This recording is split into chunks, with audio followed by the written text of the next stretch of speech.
Sánchez respalda a Zapatero tras su imputación en el caso Plus Ultra y rechaza adelantar las elecciones. ¿Qué tal? ¿Cómo están? Bienvenidos a Euronews hoy.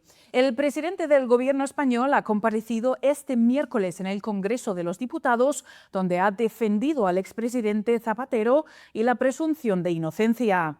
Sánchez rechaza convocar elecciones anticipadas mientras aumenta la presión sobre el PSOE. Por otro lado, los Estados miembros de la Unión Europea y el Parlamento Europeo han alcanzado un acuerdo para aplicar el controvertido pacto comercial entre la UE y Estados Unidos, que elimina los aranceles sobre la mayoría de los bienes industriales estadounidenses importados en Europa. En Venezuela, el presidente de la Asamblea Nacional ha anunciado la liberación de 300 presos en medio de las críticas por la muerte bajo custodia de Víctor Hugo Quero, considerado preso político por organizaciones de derechos humanos. Estas son las noticias del día. Los negociadores europeos han alcanzado un acuerdo para aplicar el controvertido acuerdo comercial entre la Unión Europea y Estados Unidos. La presidenta de la Comisión Europea, Ursula von der Leyen, y el presidente de Estados Unidos, Donald Trump, llegaron a un acuerdo provisional en julio de 2025, pero los negociadores se encontraban en un punto muerto sobre cómo aplicarlo. Los legisladores europeos mantuvieron el acuerdo congelado durante varias semanas tras las amenazas de Trump sobre Groenlandia a principios de este año. También lo suspendieron después de que Estados Unidos impusiera nuevos aranceles que fueron declarados ilegales por el Tribunal Supremo. Irónicamente, hace apenas 2 semanas, Donald Trump había amenazado con imponer de nuevo aranceles adicionales si los europeos no aplicaban el acuerdo.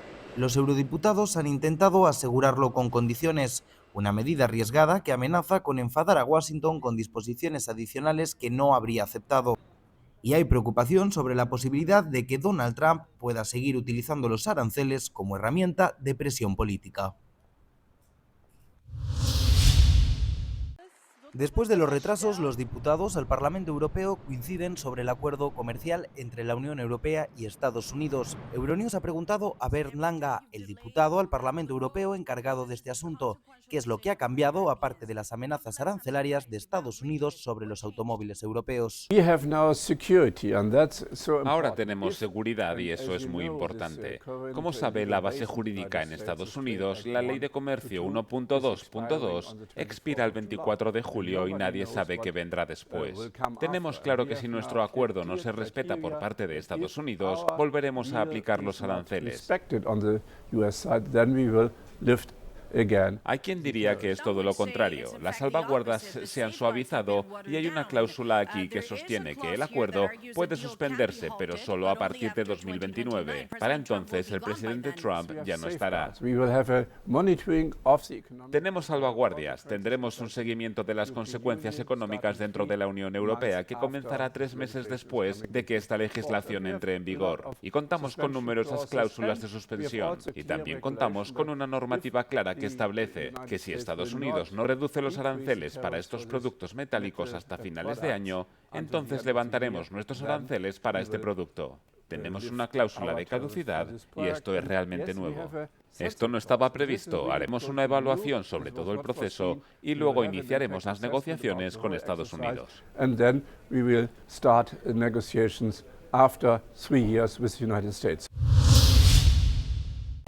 El presidente ruso Vladimir Putin asegura que las relaciones con China se encuentran en su mejor momento. Esto se produce tras la reunión de Putin con su homólogo chino Xi Jinping en Pekín. Xi ha dado la bienvenida a Putin a las puertas del Gran Salón del Pueblo antes de las conversaciones. Hoy en día nuestras relaciones han alcanzado un nivel sin precedentes, lo que las convierte en un modelo de cooperación estratégica. Ambas partes han profundizado en la confianza política mutua. La cooperación en materia de economía, comercio, inversión, energía, ciencia, tecnología, cultura y a nivel local ha avanzado de manera constante. Los lazos entre los pueblos se han fortalecido aún más. La relación entre China y Rusia ha entrado en una nueva etapa de mayores logros y un desarrollo más rápido. La visita de Putin a Pekín se produce pocos días después de que el presidente de Estados Unidos, Donald Trump, concluyera su visita a la capital del gigante asiático. Trump había elogiado mucho a Xi y había afirmado que China estaba dispuesta a ayudar en la guerra de Irán, Pero aparte de eso, no parecía haberse logrado ningún avance significativo en materia de comercio ni tampoco en Ucrania. Sin embargo, China sigue siendo un socio comercial clave para Rusia, ya que compra grandes cantidades de su petróleo. Suecia oficializa la compra de 4 fragatas a Francia con un contrato de unos 4.000 millones de euros. Este martes Suecia anunció que había elegido a la empresa Naval Group para un contrato en el que competía con el grupo británico Babcock, la española Navantia y la sueca Saab. El primer ministro sueco, Ulf Kristersson, explicó que los criterios de su país eran una entrega rápida y la posibilidad de compartir costes con Grecia. Esta es una de las mayores inversiones de Suecia en defensa desde la introducción del Gripen en la década de 1980. Esto triplicará la capacidad de defensa aérea de Suecia. Cada fragata está valorada en unos 910 millones de euros y la primera se entregará en 2030, seguida de una al año durante los 3 años siguientes. Suecia exigirá que se puedan integrar sistemas suecos de misiles antibuque. Esto nos permitirá disuadir y defendernos especialmente contra misiles balísticos. Observamos que Rusia ha mejorado su capacidad de producción en el ámbito de los misiles balísticos y que está utilizando estos misiles en Ucrania. Por lo tanto, la defensa aérea es absolutamente crucial. Además, contaremos con mejores capacidades para rastrear submarinos y garantizar la comunicación marítima.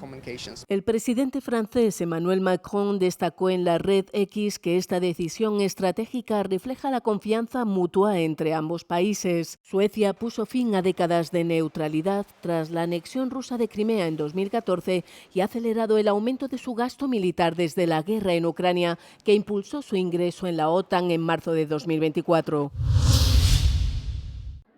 En Lituania, una alerta de ataque aéreo emitida en varias zonas del país este miércoles ha provocado el cierre del aeropuerto de Vilna durante menos de una hora.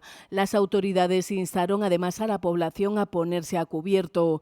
El Ministerio de Defensa del país afirmó que se había activado la operación de vigilancia aérea del Báltico de la OTAN tras detectarse un dron que se aproximaba desde Bielorrusia cerca de la frontera.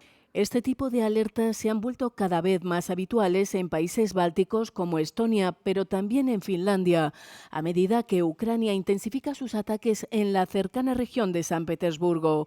Sin embargo, esta ha sido la primera alerta en un Estado miembro de la UE y de la OTAN desde que Rusia iniciara su invasión de Ucrania en 2022. La semana pasada, Evika Silina, la primera ministra de Letonia, dimitió tras la polémica desatada por el impacto de varios drones ucranianos en su país.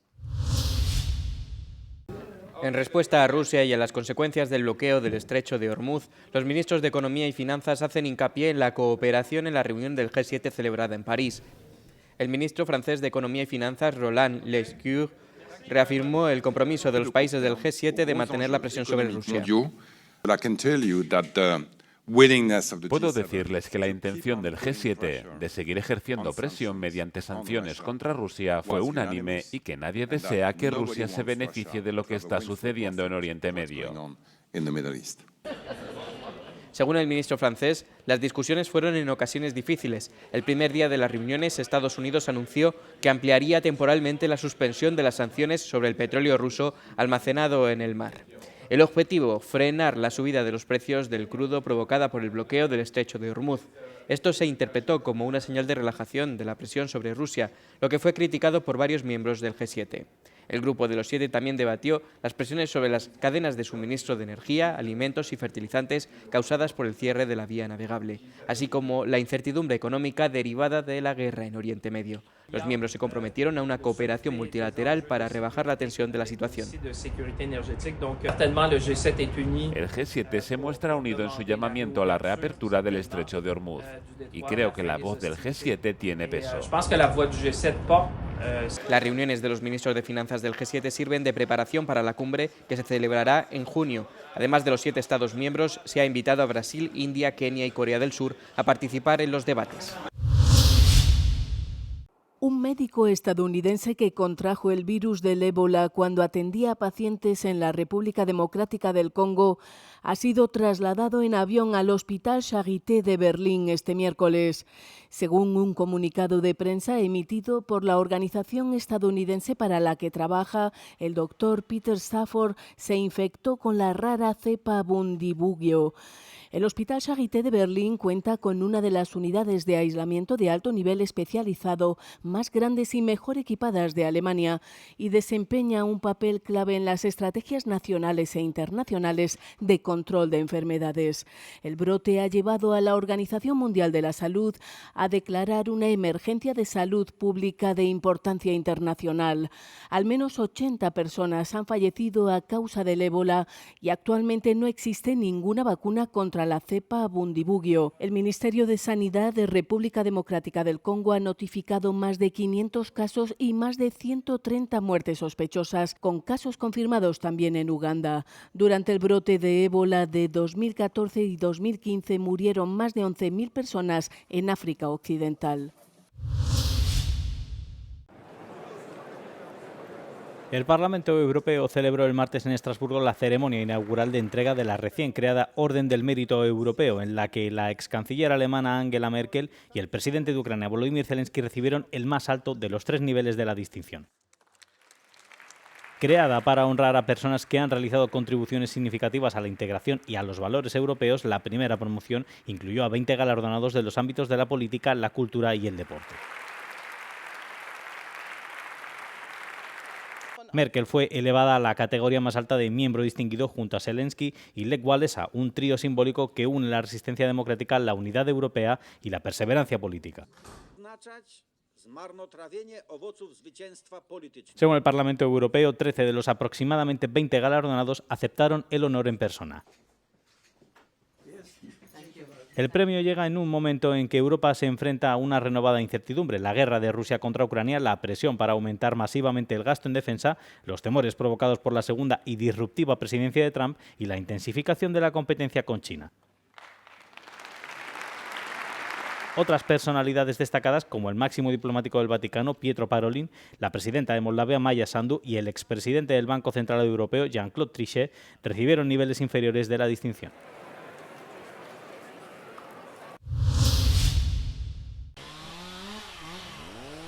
Desde el 1 de marzo, las motosierras han estado trabajando los 7 días de la semana en estos bosques para despejar los senderos. Mariña Grande fue uno de los municipios más afectados por la tormenta Christine. Los árboles caídos causaron daños en una superficie de 289 kilómetros. El mayor riesgo tiene que ver con la falta de limpieza forestal, la propagación del fuego y la carga térmica que producirá. Si consiguen despejar todo esto, me sentiré mucho más tranquilo. Aquí en mi patio trasero estoy intentando despejar todo lo que puedo. A finales de la primera semana de mayo ya se habían despejado 154 kilómetros de terrenos privados en 3 parroquias. Las Fuerzas Armadas, la Agencia Nacional de Protección Civil, nuestra Protección Civil, los bomberos, todo el mundo está involucrado en esta lucha por la protección y la prevención. Estos bosques de pinos, estas zonas boscosas, son un polvorín. No hay tiempo que perder antes del verano, porque muchas de estas vías de acceso son utilizadas por los vehículos de emergencia y para combatir las llamas. El pico de la temporada de incendios se sitúa entre el 1 de julio y el 30 de septiembre. Durante este periodo se movilizarán en todo el país más de 15.000 efectivos, 3.463 vehículos y 81 aeronaves. El imponente esqueleto del Tyrannosaurus Rex sigue siendo el principal atractivo de las exposiciones de museos de todo el mundo. Pero el secreto que se esconde tras los famosos brazos diminutos de este depredador de 8 toneladas ha desconcertado durante mucho tiempo a los paleontólogos. Un nuevo estudio realizado por investigadores de la UCL y la Universidad de Cambridge, publicado en la revista Proceedings of the Royal Society B, analizó datos de 82 terópodos carnívoros. Los hallazgos sugieren que a medida que el cráneo y las mandíbulas del dinosaurio se hacían más poderosos para cazar presas gigantes, sus brazos se reducían. A la hora de cazar saurópodos herbívoros de 30 metros de largo, agarrar con las garras resultaba ineficaz. En su lugar, el Tyrannosaurus rex, desarrolló la mayor fuerza de mordida de todos los dinosaurios. Porque solo hay una cantidad determinada de energía alimentaria que un animal puede ingerir, solo hay una cantidad limitada para repartir. Y si necesita toda esa energía para mantener su capacidad de caza como un cráneo muy fuerte y pesado, en realidad la evolución no necesita usarla para nada más. Así que en cierto modo dice: lo quitaremos de los brazos porque los brazos ya no nos sirven de mucho, ya que no los uso para cazar. Vamos a dedicar toda esa energía a desarrollar un cráneo más grande y más fuerte. Aunque los científicos coinciden en que el cráneo se hizo más fuerte antes de que las extremidades comenzaran a reducirse, la función final exacta de estas diminutas extremidades sigue siendo un misterio. Por ahora se erigen como un recordatorio dorado de una antigua carrera evolutiva.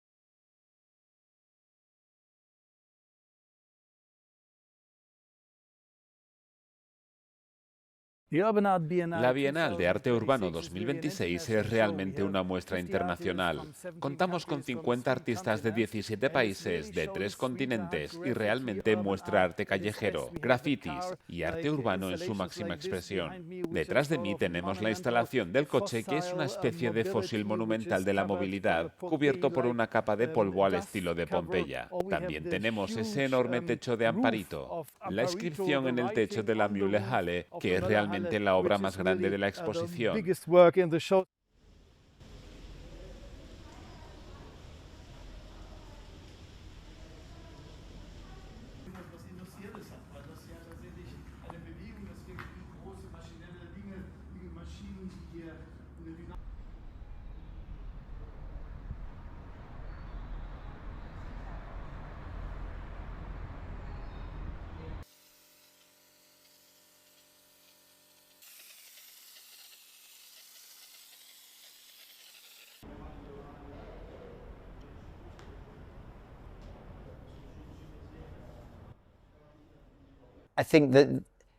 Creo que está muy polvoriento y es muy viejo, pero es bonito. Hay belleza en la decadencia, y creo que lo que he hecho te hace percibirla de una forma un poco diferente. Es un lugar agradable con gente paseando, abejas y flores preciosas. Pero sí, todavía recordamos la historia y eso es muy importante.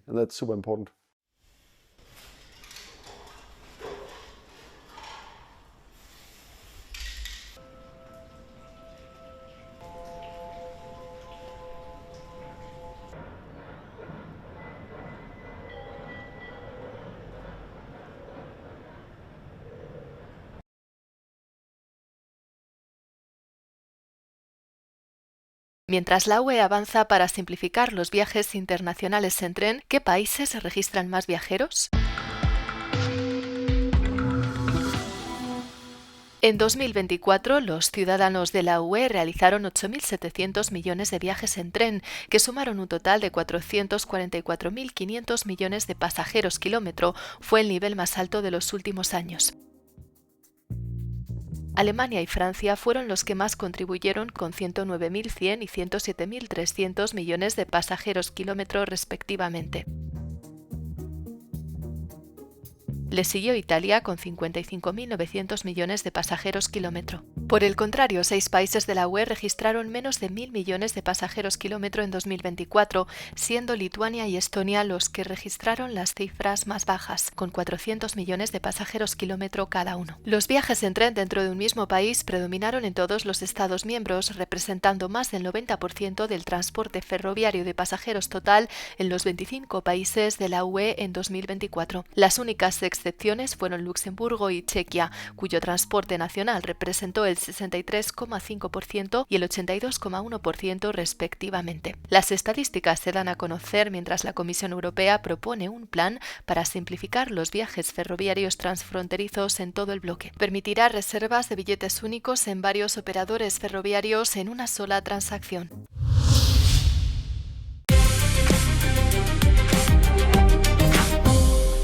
Hola y bienvenidos a theCUBE. Mientras los espectadores seguían la final de Eurovisión este fin de semana, el escrutinio sobre el sistema de votación del concurso dio paso a acusaciones falsas de que Finlandia había amañado el certamen en secreto. Un vídeo viral en TikTok afirmaba que el ganador había sido elegido de antemano y que Finlandia había ofrecido unos 16 millones de euros para ganar el concurso. Pero esta afirmación no se sostuvo. Finlandia quedó en sexto lugar mientras que Bulgaria se llevó la corona. Los organizadores de Eurovisión nos dijeron antes del programa que la publicación era información falsa. Además, contradice la forma en que Eurovisión explica su sistema de votación. El resultado final se compone de dos partes independientes: los votos del jurado profesional de cada país y los votos del público. Los espectadores pueden votar por sus actuaciones favoritas por una pequeña cuota. El resultado final se combina con las puntuaciones del jurado y el ganador es el concursante con más puntos. Esto no quiere decir que el sistema de votación no haya estado libre de controversia. Recientemente, algunas investigaciones han puesto en tela de juicio las campañas vinculadas al gobierno israelí que animaban al público a votar por los participantes israelíes. Varios países también boicotearon el concurso de este año debido a la participación de Israel. Posteriormente, los organizadores de Eurovisión endurecieron las normas y emitieron una advertencia formal a la cadena israelí Kan por unos vídeos promocionales en los que se instaba a los espectadores a votar 10 veces por el participante de Israel. Finlandia era considerada por muchos como la favorita para ganar los días previos al concurso, lo que significa que esta publicación probablemente tenía como objetivo hacerse viral si el país nórdico hubiera ganado. Aunque Eurovisión sigue siendo objeto de escrutinio, no hay informes fiables de ganadores predeterminados ni de países que compren directamente el concurso.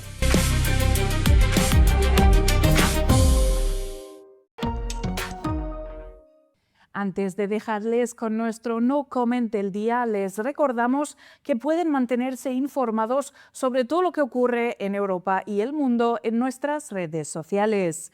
Muchas gracias por seguirnos cada día. Que tengan un feliz miércoles. Euronews, el tiempo.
This deal that favors the interest and the profits and the benefits of certain Bill and Melinda Gates Foundation.